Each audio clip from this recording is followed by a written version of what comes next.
What's up, everyone, and welcome to this week's episode of the Budding Watch Enthusiast. So today, as you saw when you clicked on the video, we're going to be talking about some things for me that are deal breakers that would preclude me from buying a specific watch. So we'll have some fun with this topic, and looking forward to dealing with you guys and also hearing from you guys some things that you hate that would preclude you from buying a specific watch.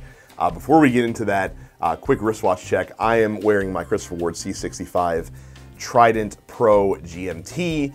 I've not been able to take this watch off of my wrist since I got back from Indianapolis last week, where I really grew an affinity and appreciation for this watch. So I'm really enjoying it, and I've worn it almost every day since then as well. So I've been having a lot of fun.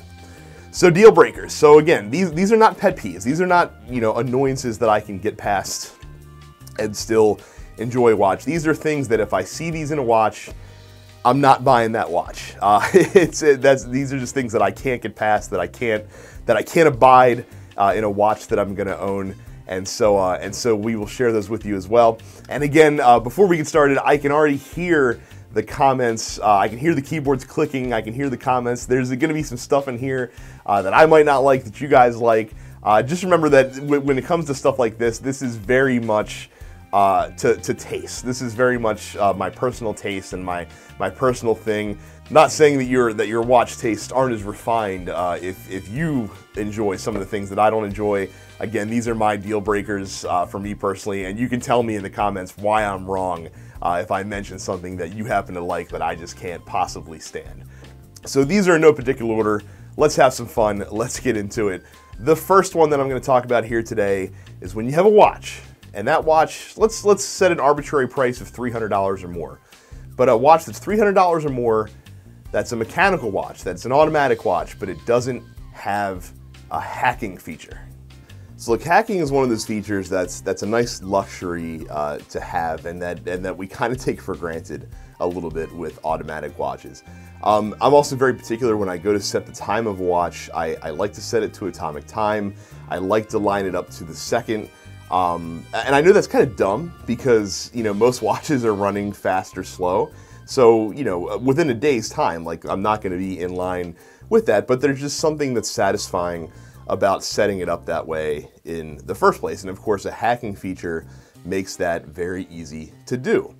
Now, I will accept no hacking in a lower price watch. So, like, I have two watches that don't have hacking. They're both from Seiko, the Seiko SKX and the Seiko 5, and they both feature the same exact 7S26 movement, which is an automatic movement, but it doesn't hack. So, but I accept that because I paid, in the case of the SKX, less than $200, and in the case of the Seiko 5, less than $50 to pick up that watch. So I'm not going to be too upset about that. But if you're asking me to spend $300 on a watch and it doesn't hack, it doesn't have hacking as a feature, yeah, I'm not gonna do that. Unfortunately, that to me is just it should be in there. Like if Orient can make an in-house movement that costs, a watch that costs $150 and that can hack, then how can any other watch movement that's out there have that feature in there? One of the watches that I look at in particular with this is the lower end Laco Pilots watches that have these Miyota movements in them. That don't have hacking in them. Like, they're automatic, but they don't have hacking. And these watches cost upwards of, $350, $400. And they're a style of watch that I really like and that I would be inclined to buy. But for some reason, my mind just can't get past the fact that it doesn't have this very basic feature. And the thing with the Laco watches in particular is that they're Pilots watches. like hacking is kind of an essential feature of a Pilot's watch. Like that's a feature that was in them when they first rolled out back in the 40s so that they could synchronize with each other when they were doing these, like bombing runs and stuff like that. So if any watch is going to have hacking, it's got to be a Pilot's watch. So yeah, if you're asking me to pay more than $300 for a watch and it doesn't have hacking in it, I'm not buying that watch. I'm sorry. For me, that is a bridge too far, as irrational as that may be. The second irrational deal breaker for me is a Cyclops date magnifier. Now, I know what you're going to say. You're going to say, Brad, you have the Squale 1545 root beer. that has a Cyclops date magnifier on it. How can you say that that's a deal breaker and you'd never buy a watch that has it? And I say you're correct. You are very right. That is the watch that showed me that I can't stand Cyclops date magnifiers. I understand the utility of a Cyclops. Again, if you have, if your eyes are a little bit strained or if it's just hard to see the small date window, then that helps see it at a glance very easily. It messes up the aesthetic and it messes up the symmetry of the dial because you have this big honking, magnifying glass on the crystal, usually at the 3 o'clock position, just so you can see that date pop. And the thing is, like, most date windows, even on the date windows that have Cyclopses, are usually large enough to be able to read no problem at a glance. So, like, again, I understand the utility, but at the same time, I don't understand the utility of the Cyclops. I think at this point, I don't know if it's super necessary to have them on these watches anymore. And again, I think that if I'm not mistaken, you can correct me if I'm wrong, I think that also comes from, like it's a pilot's upgrade that was done originally, because again, when you're in, a plane and cockpit, you want to be able to look down very quickly at a glance and be able to see the information that you need to be able to see. So again, I get it, but I just hate them. I really do dislike them extremely. And the Cyclops at 3 is bad enough. There's a couple watches out there that have date windows at 6 that also have Cyclopses. Just no, that just to me somehow the 6 o'clock, even though it's more symmetrical with the design of the watch, is worse than the 3 o'clock. So yeah, Cyclopses, never ever again will I buy a watch that has a Cyclops magnifier on it. The third one is one that you don't see too often because I think most people recognize that this is not a very sightly thing to look at. I'm never going to buy a watch that has a quartz movement that has a display case back on it. Unless the movement was heavily decorated, which most quartz movements are not heavily decorated, why in the world would you ever put a display back on the back of the watch that shows a quartz movement? I can't fathom that. Quartz movements, like I said, I don't have an issue with quartz movements in and of themselves. Like I said, I think they're actually pretty great, and like when you look at stuff like mecha quartz movements, I think they're a great way to get a feature like a mechanical chronograph in a watch that is affordable for most people to be able to pick up. So like I said, I appreciate quartz movements, but again, they're nothing to write home about, from a look standpoint. You have this big back plate and you have a battery that's held in place. That's usually what you can see from the back. So why a watchmaker would decide to put a display back on a watch that has a quartz movement is beyond me, because I don't want to see that. Like, give me a nice decorated solid case back. Give me something that I don't have to see that movement, because though I don't mind quartz watches, I don't want to be thinking about the fact that I have a quartz watch if I'm wearing one that has it. So yeah, nothing against quartz movements, but do not show off that movement unless it is decorated to the gills and you have something that hides the battery.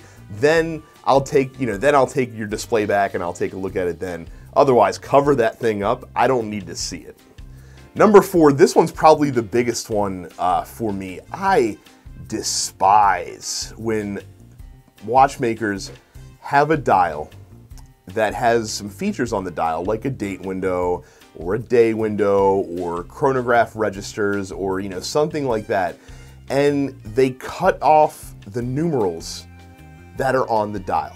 This to me just, it drives me crazy when I see this, because to me, like the thing that kills me with it is it just feels like lazy design to have these numerals that are cut off by these other features that are on the watch.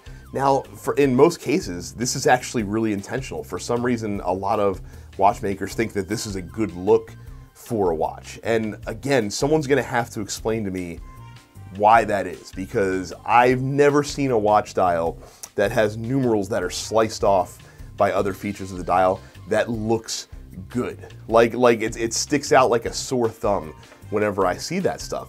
And I have a couple watches that have some major features on the dials that have done a great job, that have numerals on the dials as well, that have done a great job working around that. Take my Sal Baltimore limited edition. They have a date window at 6 o'clock. And on the dial, it has all of the 1 through 12 numerals represented, except for the 6, which just has a little tiny baton marker because the date window's there, because I guess they didn't want to cut off this 6th numeral.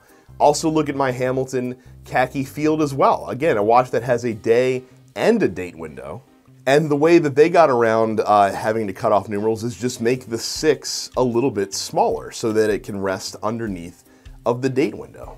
Yeah, I just don't get this.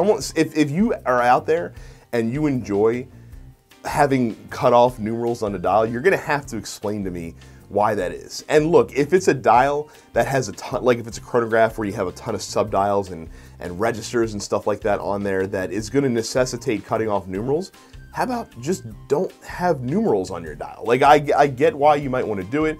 Maybe just have like the chapter numerals, like a 12, 3, 6, and 9 on there. That would probably work pretty well. Or just use baton markers. That's okay. Yeah, I hate it, and I would never buy a watch that has a sliced off numeral on it, because to me, that's one of the worst design things you can do for a watch. And finally, the last irrational deal breaker for me that I'm going to talk about today is any case or bracelet that has yellow gold colored metal on it. Nope, I am not a yellow gold jewelry guy at all. It is definitely not my taste, definitely not my style, and yeah, I'm never gonna own a watch that has a yellow gold case or yellow gold in the bracelet. Now, you wanna put some yellow gold on the watch style itself, I can get down with that. I do enjoy gilded features on watch dials occasionally. I think that putting yellow gold in as an accent, putting it in as something to add a little bit of flair to a watch is very nice and very tasteful. But I've never been a yellow gold jewelry guy. Never, ever, ever have I been. You know, you see a lot of like the blue gold Rolex Submariners that a lot of folks out there like. Rolexes are the brand that I probably see it most prevalently in, but yeah, that's not for me, and definitely a deal breaker if I see that as well. So that is it, 5 mostly irrational deal breakers for me that will preclude me from buying a watch. I would love to hear a couple of what your guys' irrational deal breakers are, and you can let me know about that in the comments down below.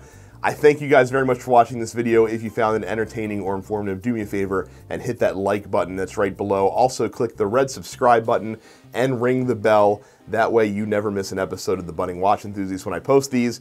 And of course, I'm on Instagram. If you use Instagram and you haven't followed me yet, do me a favor, go to @BuddingWatchEnthusiast and follow me on there as well. Thank you guys very much for watching this video, and I will see you all the next time.